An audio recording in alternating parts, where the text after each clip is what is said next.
Ne bouge surtout pas, j'ai une réponse à donner à Forza sur le pourquoi les poissons peuvent rester sur le fond, notamment les carpe-koi. Il y a 3 raisons à ça. Première raison, ils peuvent avoir été effrayés par un animal, il n'y a pas que les hérons, même parfois un chat peut faire peur à des poissons. C'est aussi le cas de fouines ou d'autres animaux qui peuvent faire peur à vos poissons et du coup ils vont rester planqués pendant un petit moment sur le fond du bassin. C'est aussi le cas quand vous mettez des nouveaux poissons dans un bassin, ils peuvent prendre peur et ils peuvent mettre une petite semaine à venir chercher la nourriture en surface. Deuxième raison pour laquelle les carpe-koi peuvent rester sur le fond, c'est dû parfois à une maladie. Alors ces maladies, elles peuvent se développer parce qu'il y a de la surpopulation dans le bassin ou par des facteurs extérieurs.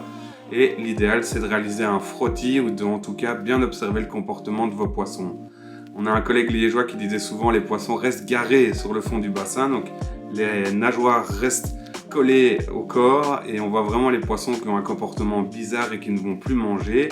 Et donc ça peut être une explication, une attaque parasitaire ou bactérienne, et donc l'idéal c'est de demander conseil à un spécialiste ou à un vétérinaire spécialisé.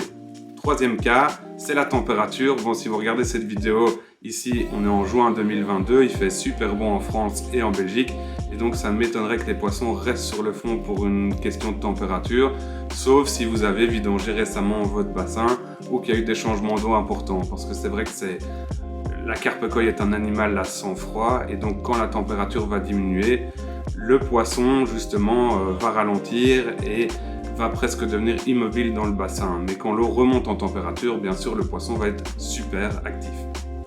Merci d'avoir regardé cette vidéo. Si vous avez d'autres questions relatives à vos carpe-koi, n'hésitez pas à lâcher un petit commentaire et abonnez-vous à notre compte.